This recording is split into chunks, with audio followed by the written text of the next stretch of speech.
വിശുദ്ധ മത്തായി എഴുതിയ സുവിശേഷം അദ്ധ്യായം 25, 22 മുതലുള്ള തിരുവചനങ്ങൾ. താലന്തുകളുടെ ഉപമ. 2 താലന്ത് കിട്ടിയവനും വന്നു പറഞ്ഞു, യജമാനനെ, നീ എനിക്ക് 2 താലന്താണോ നൽകിയത്? ഇതാ ഞാൻ 2 കൂടി സമ്പാദിച്ചിരിക്കുന്നു. യജമാനൻ പറഞ്ഞു, കൊള്ളാം, നല്ലവനും വിശ്വസ്തനുമായ ഭൃത്യ. അല്പകാര്യങ്ങളിൽ വിശ്വസ്തനായിരുന്നതിനാൽ അനേക കാര്യങ്ങൾ നിന്നെ ഞാൻ ഫലമേൽപ്പിക്കും. നിന്റെ യജമാന്റെ സന്തോഷത്തിലേക്ക് നീ പ്രവേശിക്കുക.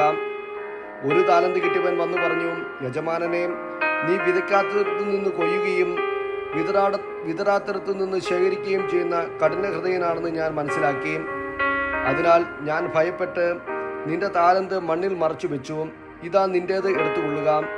യജമാനൻ പറഞ്ഞു, ദുഷ്ടനും മടിയനുമായ ഭൃത്യ, ഞാൻ വിതയ്ക്കാത്തിടത്തു നിന്ന് കൊയ്യുന്നവനും വിതറാത്തിടത്തു നിന്ന് ശേഖരിക്കുന്നവനുമാണെന്ന് നീ മനസ്സിലാക്കിയിരുന്നല്ലോ.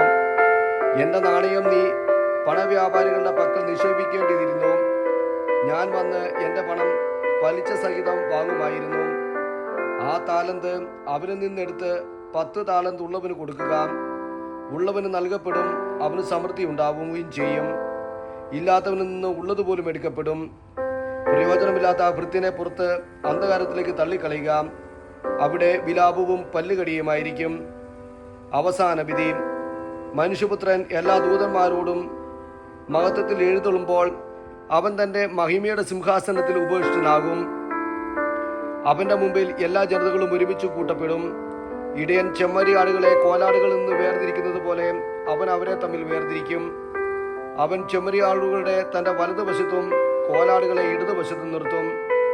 അനന്തരം രാജാവ് തൻ്റെ വലതുഭാഗത്തുള്ളവരോട് അരുളി ചെയ്യും, എൻ്റെ പിതാവിനാൽ അനുഗ്രഹീതരായവരെ,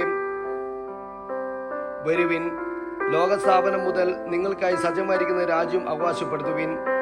എന്തെന്നാൽ എനിക്ക് വിശന്നു, നിങ്ങൾ ഭക്ഷിക്കാൻ തന്നു. എനിക്ക് ദാഹിച്ചു, നിങ്ങൾ കുടിക്കാൻ തന്നു. ഞാൻ പരദേശിയായിരുന്നു, നിങ്ങൾ എന്നെ സ്വീകരിച്ചു. ഞാൻ നഗ്നനായിരുന്നു, നിങ്ങൾ എന്നെ ഉടുപ്പിച്ചു.